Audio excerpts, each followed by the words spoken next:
querido general de ejército Raúl Castro Ruz, líder de la Revolución Cubana, queridas diputadas y queridos diputados. Los tiempos que corren son intensos y complejos. Desafiantes les llamamos los revolucionarios para espantar el imposible. Pero eso no nos quita sentido de la realidad. Una realidad marcada por desigualdades y desequilibrios que vienen de siglos y se acentúan dramáticamente bajo el reino del neoliberalismo en la llamada era de la posverdad. La suerte es que todavía sobrevive el afán de justicia consustancial al ser humano. Como dijo Martí, cuando hay muchos hombres sin decoro, hay siempre los que llevan en sí el decoro de muchos hombres. Si faltaba una prueba para medir los grandes valores de nuestro pueblo, las profundas huellas que en su natural nobleza han dejado los héroes y las heroínas de la historia patria, ahí está la respuesta a la tragedia del Hotel Saratoga. Las escenas de muchos que a riesgo de sus propias vidas corrieron a auxiliar a las víctimas de la explosión en los primeros minutos. Esos héroes anónimos tienen algo de aquellos mambises desnudos que hicieron temblar al ejército más poderoso de su época, machete en mano y al grito de ¡Viva Cuba Libre! El acto solidario y altruista de esas personas, de los cientos de compatriotas que acudieron a donar sangre, de los siempre heroicos bomberos, de los valerosos rescatistas, de los ágiles choferes de ambulancias y otros carros que pasaban casualmente y trasladaron heridos, de los consagrados trabajadores de los hospitales, de los imprescindibles especialistas de la medicina y la enfermería, de la prensa honesta e infatigable que se mudó al lugar para no perder detalle, de todos los que acercaron agua, café y alimentos de sus negocios particulares a la gente fatigada por la búsqueda, de cada ciudadano que quiso hacer e hizo algo, aunque solo fuera poner un mensaje de condolencia en las redes. En todas esas actitudes, unidas a la de los cuadros de dirigentes del partido, el gobierno, el poder popular que tenemos la responsabilidad social de resolver los problemas y trabajamos por sacar al país adelante, se resume lo mejor del ser nacional, del cubano natural que hemos defendido también en estas leyes de la cultura que hemos aprobado hoy. Todo eso que he descrito contrasta enormemente con la sevicia de los odiadores que en estos días de incertidumbre y dolor han contaminado las redes con mensajes de profundo desprecio hacia las autoridades, pero también hacia los ciudadanos, solo porque son capaces de hacer cosas extraordinarias, sin esperar algo a cambio. Jamás un mercenario entenderá a un patriota. Quien pone precio a sus ideas está incapacitado para entender a quienes tienen el valor de sostener y defender las suyas. Cuba ha vivido su duelo sin estridencias. Lo hizo desde antes del decreto con el que lo oficializamos y no ha dejado de sentirlo en los días posteriores. En cuanto a los que han querido lucrar con ese dolor, solo digo que no vamos a gastar más palabras ni tiempo en personas que entierran cada vez más su credibilidad en el lodo de la mentira. En la Cuba que salva vidas y rinde tributo de respeto a sus muertos, los que odian no cuentan. Por las vidas que se perdieron bajo los escombros del Saratoga y por aquellos que aún batallan por las suyas en los hospitales o en sus hogares, nos hemos comprometido a restañar los duros golpes de este inesperado siniestro, poniendo en primer lugar la recuperación de los lesionados, la atención a las familias afectadas y la rehabilitación de las viviendas y otros inmuebles total o parcialmente destruidos. Una vez más, sentidas condolencias a quienes sufrieron la pérdida de seres queridos y el apoyo a las familias y allegados de las víctimas. Aprovecho para reiterar nuestro profundo agradecimiento a líderes políticos y personas que desde diversos lugares del mundo nos han enviado sus condolencias, apoyo y acompañamiento en estos momentos duros para Cuba. En medio del dolor, la solidaridad alivia. Queridas diputadas y diputados, desde la Embajada estadounidense en La Habana y otras plataformas tóxicas orientadas contra Cuba, se trata de reavivar lo ocurrido el 11 de julio del pasado año y se construyen versiones infames de los juicios a los comisores de los actos de violencia. En el colmo del cinismo, Desde el país que posee récords mundiales de encarcelamiento y maltrato carcelario a niñas y niños, se nos acusa de haber juzgado y condenado a menores de 16 años. El sitio Cuba Información ha publicado breves datos sobre cárceles y población infantil en Estados Unidos, según los cuales cada día se producen 2.000 arrestos de niñas y niños y hay 44.000 en prisión. Solo citamos estos datos para mostrar una vez más la hipocresía y el doble rasero de quienes pretenden ser jueces de lo que ocurre en el mundo. Sí nos interesa afirmar ante nuestro pueblo y el mundo que en Cuba no se encarcela a menores de 16 años, que los juzgados por los hechos del 11 y 12 de julio contaron con las garantías procesales que establecen las leyes cubanas. Por respeto a estas leyes y a nuestra Constitución, quienes intenten dañar la soberanía, la independencia y el orden interior deben saber que la legalidad existe para ser cumplida. Somos un Estado socialista de derecho que tiene derecho a existir. Exactamente lo que nuestros adversarios se niegan a aceptar. Ahora, ciegos de frustración, el imperio y sus asalariados acuden a viejas prácticas de ataque con modernas técnicas de guerra no convencional. Nos ponen etiquetas y retoman los infames caminos del odio con constantes llamamientos a acciones vandálicas de aliento al terrorismo. En el afán de crear un clima de inseguridad ciudadana como antesala para el estallido social, ya ni se esconden para sus convocatorias que amplifican mediante vulgares voceros en distintas plataformas de Internet. Como no alcanzan a matarnos, gritan en el ensayo para recibir el cheque. En el empeño de desmovilizar al pueblo lo intentaron todo el pasado 1 de mayo. Ebrios de sus propias mentiras, creyeron que muy pocos responderían a la convocatoria de la Central de Trabajadores de Cuba y sus sindicatos para celebrar el Día Internacional de los Trabajadores. Todavía no salen de su asombro y andan exigiendo datos a sus lacayos para entender esa aplastante y masiva respuesta de nuestro pueblo.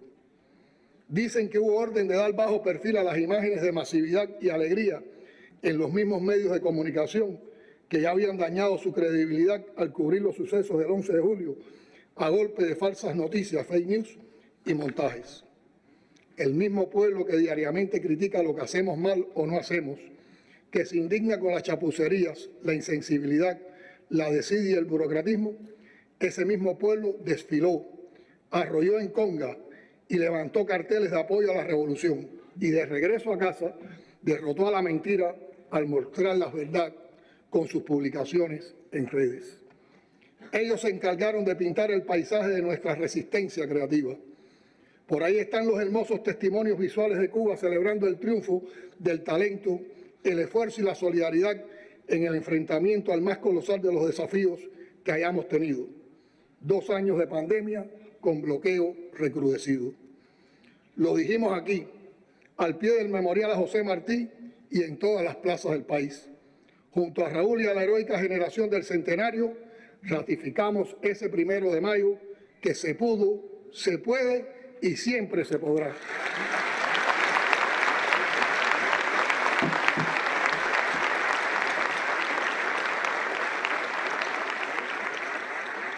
Por supuesto que no se trata de decir una consigna, se expresa una convicción que siempre deberá estar acompañada de un principio. Todo desde el pueblo, con el pueblo y para el pueblo.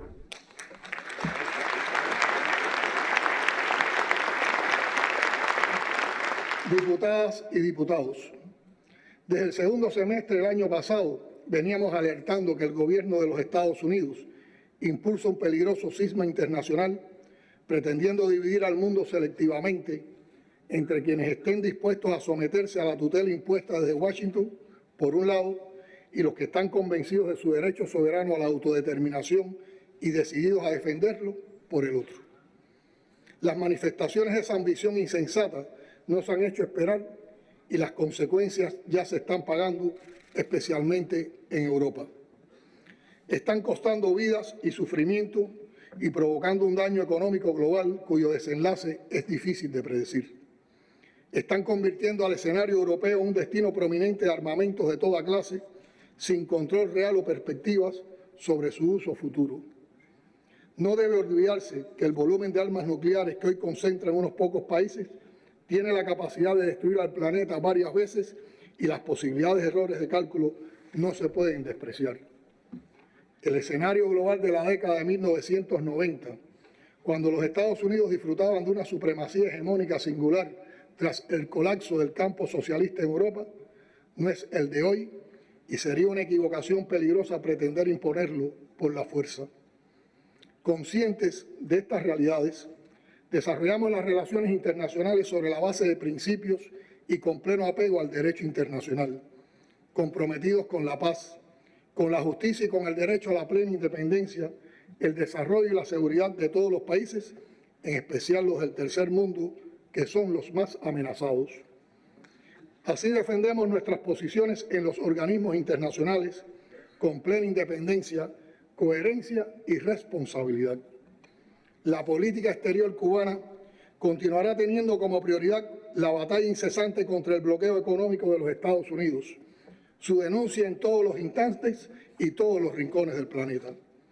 El carácter agresivo, criminal y genocida de esa política y su impacto abrumador sobre toda la sociedad y la vida del país nos obliga a concentrar y redoblar el esfuerzo por combatirlo sin cansancio. En nuestra región, la brújula que nos guía sigue siendo el desarrollo de relaciones de amistad y cooperación con todos los países latinoamericanos y caribeños, el respaldo a la integración regional sobre la base del precepto de la unidad en la diversidad, la observancia de la proclama de América Latina y el Caribe como zona de paz y el compromiso solidario con la justicia social para todos los pueblos de nuestra América. En el mes de abril recibimos las visitas oficiales de los primeros ministros de Dominica y Belice, Roosevelt Skerry y John Briceño, con quienes avanzamos en las relaciones bilaterales en correspondencia con los tradicionales vínculos de hermandad entre nuestras naciones. Más de 1.000 delegados provenientes de 60 países y 219 organizaciones acompañaron al pueblo cubano en el Encuentro Internacional de Solidaridad con Cuba, que confirmó el apoyo de millones de personas en el mundo a la causa de la Revolución Cubana. Hace pocos días tuvimos el especial honor de acoger en La Habana al presidente de México, Andrés Manuel López Obrador, y la delegación que lo acompañó. Fue una visita oficial importante en el empeño mutuo de fortalecer y profundizar los vínculos bilaterales y de contribuir al avance de la región, su independencia y su integración. Coincidió con el 120 aniversario del establecimiento de relaciones entre nuestros dos países, una fecha de mucho significado para Cuba, que siempre ha encontrado en la tierra de Juárez la hermandad y el apoyo que encontraron Martí y Fidel en sus contemporáneos mexicanos. En esas horas entendimos mucho mejor la profundidad de los vínculos que nos hermanan, pero también el calibre político, la profunda sensibilidad y el entrañable compromiso de López Obrador en su relación con todos los pueblos de nuestra América. Estimadas diputadas y diputados, continúa vigente la vieja ambición neocolonial de los Estados Unidos, dirigida a fragmentar y debilitar a esta parte del mundo como vía para preservar el poder hegemónico del imperialismo o restaurarlo donde lo ha perdido. Desde Washington han convocado para el próximo mes a una reunión que curiosamente están llamando Cumbre de las Américas, a pesar de que excluye a algunos países. Ocultaron hasta último momento la naturaleza selectiva y discriminatoria de la convocatoria, con el claro propósito de evadir en todo lo posible la natural incomodidad de los gobiernos de la región que desde hace mucho rechazan las exclusiones caprichosas. Se conocen las gestiones ingentes y desesperadas que los Estados Unidos han debido desplegar, incluso con enviados especiales de alto nivel, para evitar el reclamo de que fuera un evento inclusivo, una reunión verdaderamente representativa del hemisferio. Quien asume el compromiso de acoger una reunión hemisférica debe tener la capacidad y la valentía de escuchar a todos, desde el Ártico hasta la Patagonia, de oír criterios discrepantes, de disponerse a deliberar con argumentos sólidos, no con imposiciones y evasiones, encarar la verdad por dura y desagradable que le parezca. Se descalifica para servir de anfitrión el país incapaz de dar cabida a todos. En el fondo, hay por supuesto un factor doctrinario. Es la doctrina Monroe que, conocida o no, sigue siendo guía y enfoque político de los Estados Unidos para esta región que José Martí llamó Nuestra América. Ya se sabe que en ese encuentro cumbre no se va a discutir o aprobar nada sobre desigualdad económica y social, sobre la creciente marginalización en la región, incluyendo a los propios Estados Unidos. Se conoce que no se tratará el creciente problema de la judicialización de la política para sabotear la voluntad popular y a gobiernos electos con el respaldo de los sectores más humildes, ni el esfuerzo corporativo de las grandes transnacionales para corromper a los gobiernos de la región. No se hablará sobre el papel de la OEA en orquestar un golpe de Estado en Bolivia, ni se adoptará decisión alguna que verdaderamente impulse las aspiraciones de democracia, inclusión y respeto que merecen los pueblos de la región. No se profundizarán las razones por las cuales tanto los Estados Unidos como América Latina están entre las regiones más perjudicadas por la pandemia. Ninguno de los documentos propuestos por el Departamento de Estado se propone avanzar con acciones prácticas en la lucha contra el racismo, a favor de los derechos de la mujer y para paliar la situación incierta de los inmigrantes. No se debatirá sobre la manipulación ejercida por el gobierno estadounidense en relación con el tema migratorio, que es utilizado con fines desestabilizadores contra Cuba, al tiempo que se lleva a cabo una política ilegal basada en medidas coercitivas unilaterales que persiguen el colapso económico, incentivan la inmigración irregular, desordenada e insegura, a la vez que se incumplen deliberadamente los compromisos y los acuerdos vigentes en esta materia. No se prevé discusión sobre el nefasto impacto en las sociedades del crimen organizado, el comercio de armas producidas fundamentalmente en los Estados Unidos, ni el cáncer del narcotráfico, alimentado también fundamentalmente por el nivel de consumo en la sociedad estadounidense. El terrorismo, incluyendo el terrorismo de Estado y la manipulación del tema con fines políticos, no son asuntos de la agenda. Es poco probable que se reconozca el trato especial y diferenciado que merecen los países pequeños del Caribe y se confirme el derecho argentino a las Islas Malvinas. No habrá pronunciamiento alguno contra las medidas económicas coercitivas unilaterales y su uso contra los países de la región como arma despiadada de agresión. No se va a reconocer el derecho de Puerto Rico a la independencia. El presidente de los Estados Unidos disfrutará de una fotografía y usará la cumbre en sus campañas de política interna, especialmente en la Florida, pero pocos recordarán horas después lo que allí sucedió o el sentido de los documentos que con lenguaje y conceptos estadounidenses se pretenden adoptar. La llamada Cumbre de las Américas parece identificarse con la OEA. Cargará así con el mismo desprestigio y descalificación moral que acompaña a esa institución panamericana. Esa organización está condenada desde hace mucho. La gestión de los últimos años no ha hecho más que acelerar su estado moribundo. Compañeras y compañeros, estas sesiones de la Asamblea Nacional confirman el avance del país en un proceso al que concedemos la mayor prioridad: la profundización de la democracia socialista y de la promoción, protección y efectividad de los derechos consagrados en la Constitución, en los tratados internacionales en vigor para la República de Cuba y en las leyes de desarrollo.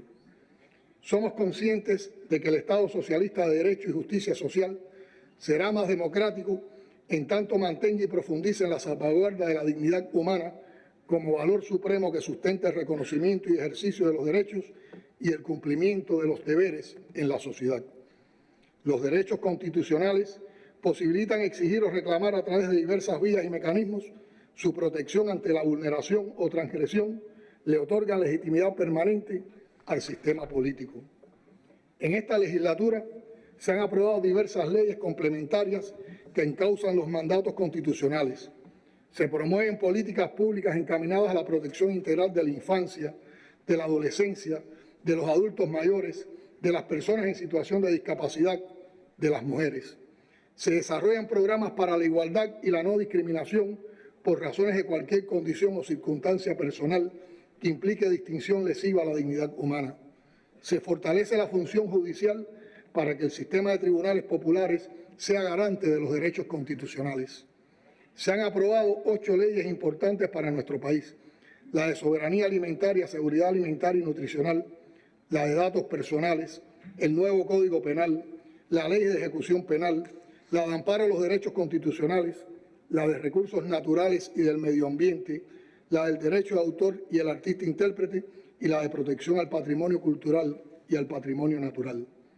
Cada una de estas leyes, como bien se expresó en sus presentaciones, son el fruto de un amplio proceso de consulta con especialistas, expertos, profesores universitarios y con la población.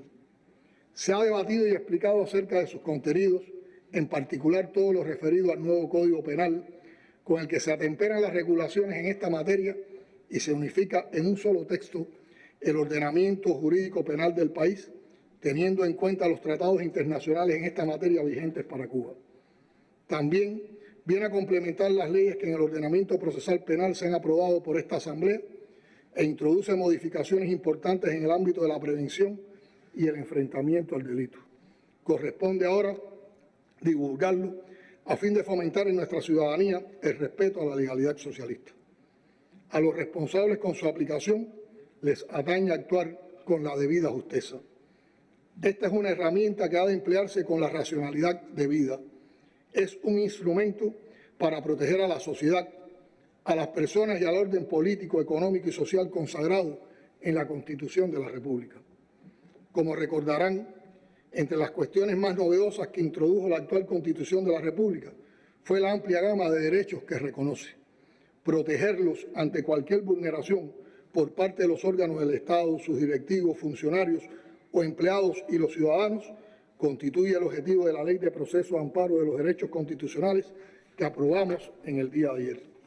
Es una ley que fortalece la institucionalidad del país y se materializa la definición de que Cuba es un Estado socialista de derecho y justicia social. Otra de las leyes aprobadas que representa un paso de avance es la Ley de Recursos Naturales y del Medio Ambiente. Su texto refuerza el ejercicio pleno del derecho de las personas a disfrutar de un medio ambiente sano y equilibrado. Enaltece la responsabilidad de todos con la conservación, protección y uso racional de los recursos a fin de hacer más racional la vida humana y asegurar la supervivencia, el bienestar y la seguridad de nuestros ciudadanos. Por su parte, la del derecho de autor y el artista intérprete atempera esta materia a los cambios experimentados en los procesos de creación y difusión en el ámbito literario, artístico, periodístico, científico y educacional. Refuerza la política educativa, científica y cultural del Estado al conjugar los intereses de la sociedad y el reconocimiento a los creadores por su obra. También generó un gran interés por especialistas y conocedores de este tema la Ley de Protección al Patrimonio Cultural y al Patrimonio Natural aprobada por esta Asamblea. En ella se materializa la obligación del Estado con la protección del patrimonio natural, histórico y cultural de la nación y el deber de protegerlos. Se consolida la identidad nacional y local, la soberanía cultural y el derecho legítimo del pueblo a la creación, disfrute y protección de la cultura. Diputadas y diputados, en el socialismo, la protección integral de los derechos humanos constituye esencia, pues el ser humano y su dignidad son epicentro de la sociedad. El discurso y la narrativa capitalista en materia de derechos humanos desarrollan formas de dominación, en ocasiones ocultas, en otras abiertas, que se amparan en una legitimidad aparente. No someterse a la hegemonía del imperialismo, nadar contracorriente tiene consecuencias. El bloqueo y su recrudecimiento es una de ellas. Este sistema cruel e inhumano pretende eliminar al socialismo como alternativa, procura la regresión al capitalismo, intenta limitar la acción del Estado, entorpecer y obstaculizar sus políticas, planes y programas para promover, proteger y garantizar los derechos, alimenta contradicciones y errores internos y trata de imponer una visión colonizadora de los derechos. A pesar de ello, reafirmamos la convicción de que incluso en difíciles condiciones económicas, el Estado cubano mantendrá como fines esenciales garantizar la igualdad efectiva en el disfrute y ejercicio de los derechos y en el cumplimiento de los deberes consagrados en la Constitución y las leyes, promover un desarrollo sostenible que asegure la prosperidad individual y colectiva y obtener mayores niveles de equidad y justicia social, preservar y multiplicar los logros alcanzados por la revolución y garantizar la dignidad plena de las personas y su desarrollo integral. Aunque constituyen avances importantes, no son suficientes las leyes que en estas sesiones aprobamos. Se requiere elevar los niveles de educación cívica, de cultura jurídica, adoptar todas las medidas que sean necesarias en diferentes órdenes y niveles que permitan el goce efectivo de los derechos y asegurar las circunstancias que inhiban las conductas vulneradoras de estos. Reconocer, promover, prevenir, proteger, garantizar son verbos que denotan la acción estatal y para lo cual es imprescindible el trabajo mancomunado con los diferentes actores sociales, con la participación popular, con el poder popular. Si examinamos el contexto internacional, no son muchos los países que en tan corto tiempo someten proyectos de disposiciones jurídicas a dos mecanismos de participación popular y democráticos: la consulta popular y el referendo. En el 2019, constitucional, y próximamente el referendo legislativo para el proyecto del Código de las Familias. ¿Por qué aquellos que se empeñan en decir que en Cuba no existe democracia no hablan de cómo se propicia la deliberación en consulta popular y la decisión con efectos vinculantes para el caso del referendo en el proceso de creación normativa? ¿Por qué no hacen referencia al involucramiento popular en estos procesos participativos de búsqueda de legitimidad y de consenso? Antes de pasar a otro tema, quisiera volver sobre una ley muy importante que aprobamos, la de soberanía y seguridad alimentaria y nutricional. No podemos separar la trascendencia de esa normativa de una de las mayores incertidumbres que azota al mundo entero hoy. Hace poco, la FAO dijo que teme por la grave inseguridad alimentaria en todo el planeta. Desde hace 7 años, la FAO notó un deterioro en la capacidad de los países para alimentar a su población. Estamos ahora en lo que llamamos una tormenta perfecta. Ya veníamos mal y la pandemia fue una verdadera bomba atómica en materia de hambre. Con esta nueva crisis entre Rusia y Ucrania, francamente lo que hablamos ahora es de una crisis global y generalizada, una situación de grave inseguridad alimentaria en todo el planeta. Estas son declaraciones de la representante del órgano de Naciones Unidas en México. En América Latina, el número de personas que viven con hambre aumentó en 13,8 millones durante el primer año de la pandemia y alcanzó un total de 59,7 millones. Y la inseguridad alimentaria alcanza el 41% de la población, ya sea en forma severa o moderada. Esta dramática realidad es una de las más graves consecuencias de los desequilibrios económicos y sociales generados por el neoliberalismo y sobre lo que tantas veces alertó Fidel en sus históricas reflexiones. No es, por tanto, algo que nos sorprenda. Hay conciencia del problema y proyecciones para enfrentarlo. Y es muy importante potenciar nuestro plan de soberanía alimentaria y educación nutricional SAN, que involucra prácticamente a todos los organismos y a toda la sociedad. Estamos convocados a capacitar y movilizar a las estructuras gubernamentales desde el nivel de municipio para que estén en condiciones de liderar este proceso productivo con participación popular en los escenarios locales y además propiciar un intento o proceso que llegue a todos los productores locales, tanto estatales como cooperativos y privados, a la empresa estatal y hasta la última finca, al polo productivo agroindustrial, a cada proyecto de desarrollo local, favoreciendo la agroecología como una alternativa necesaria para la producción agropecuaria en las actuales circunstancias. Compatriotas, es muy gratificante y satisfactorio para mí confirmar ante esta Asamblea que la pandemia continúa bajo control de manera exitosa en nuestro país. Como he reconocido públicamente más de una vez, los trabajadores de la salud y los de la ciencia salvaron al país. Sientan ese reconocimiento absolutamente todos, desde el más notable médico o investigador hasta el más sencillo operario, desde los consagrados cuadros que dirigen las prestigiosas instituciones científicas y hospitalarias hasta los incansables dirigentes de las organizaciones políticas y sindicales de ambos sectores. Las alianzas forjadas en medio de las peores circunstancias El esfuerzo descomunal, la consagración sin límites nos han permitido regresar a una nueva normalidad y reanimar poco a poco la actividad económica y la vida social. No nos detenemos. El Instituto Finland de Vacunas de Cuba, autor de los inmunizantes Soberana 02 y Soberana Plus contra la COVID-19, impulsa hoy 2 estudios con el objetivo de proteger a los lactantes contra el SARS-CoV-2.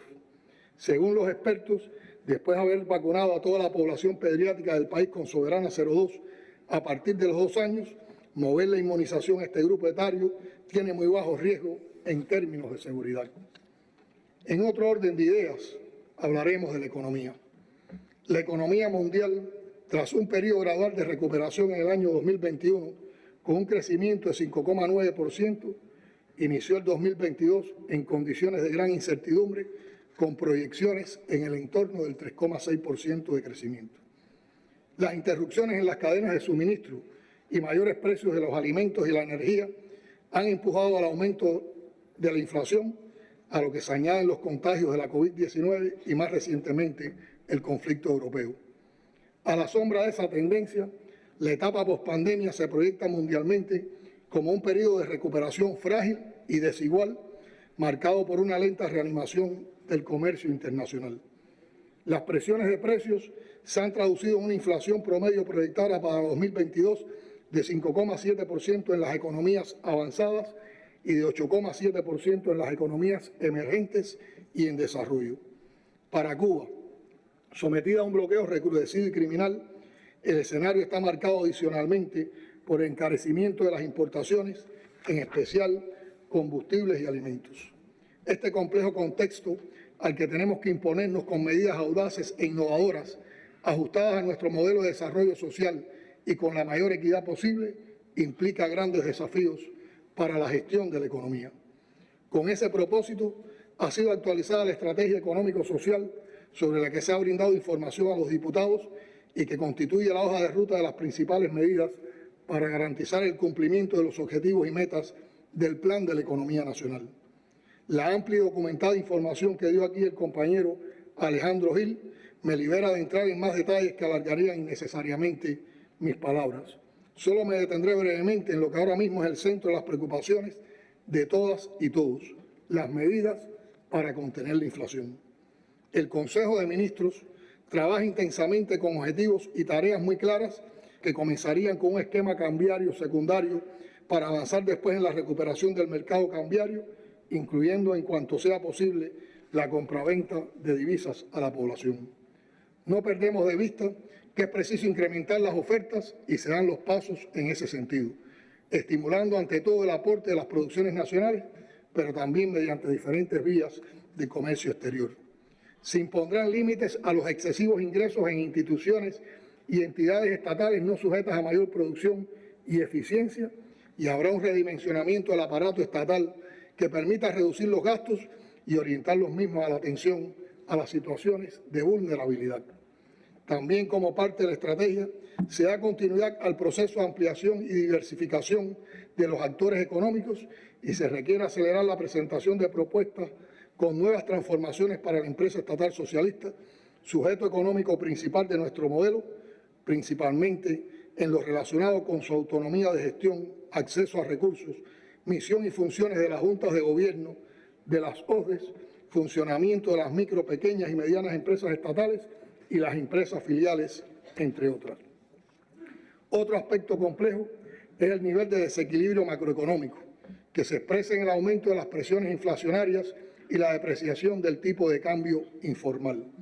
El desenvolvimiento de entornos cambiarios diferentes para el sector estatal y no estatal implica un obstáculo para la ampliación de los encadenamientos productivos entre ambos sectores. A pesar de los aspectos positivos que se aprecian hasta la fecha en la gradual recuperación de la actividad económica y social del país, se requiere avanzar con más celeridad en la estabilidad macroeconómica, el incremento de la producción nacional y de las exportaciones, la inversión extranjera directa, la sustitución efectiva de importaciones y la eficiencia del proceso inversionista.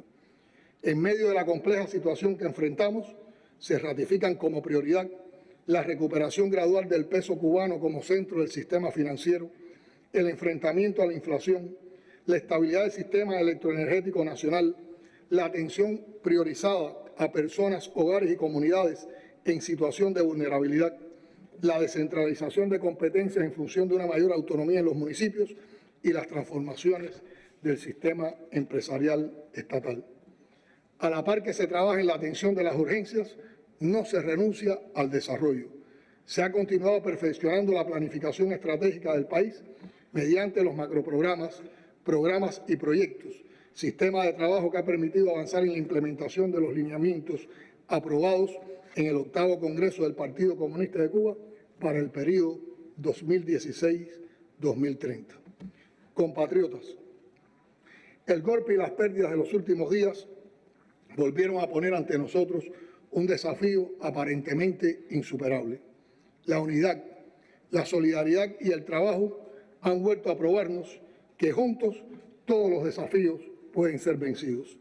Ni los más enconados adversarios de la Revolución cubana, atacándola a fondo y de modo sostenido durante 63 años, han podido poner de rodillas al invencible pueblo de Fidel. Y conste que no han desistido en el intento de borrar este mal ejemplo de resistencia creativa del mapa de América. Por eso no nos invitan a la mesa que les toca servir. Somos una boca insumisa y no somos la única.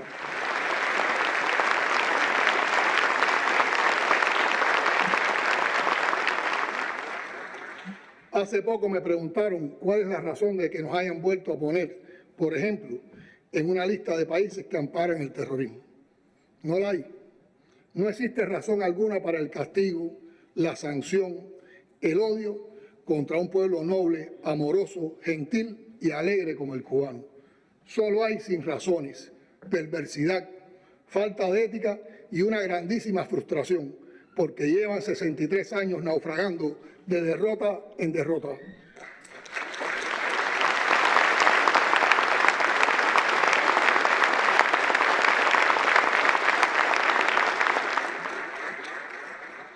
Los hemos derrotado en todos los terrenos, no por ser más, porque no lo somos, no por tener más armas, porque no las tenemos, no por gracia o milagro divino, porque no nos creemos un pueblo elegido. Los hemos vencido porque nos sostienen ideas justas, porque amamos el amor y odiamos el odio.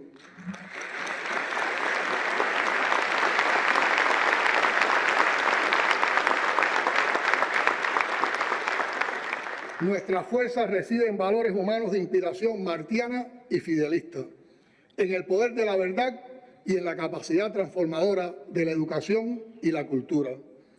Esos valores no se cotizan en bolsa, no dependen de los vaivenes del mercado. Se siembran con el aprendizaje de la historia y se fortalecen en la práctica de la solidaridad. Conquistar toda la justicia es la consigna y el horizonte. La unidad que se afirma en la diversidad es el camino, por él avanzamos. Los tiempos siguen siendo complejos y desafiantes, pero ya estamos entrenados, firmes y convencidos de que hasta la victoria siempre.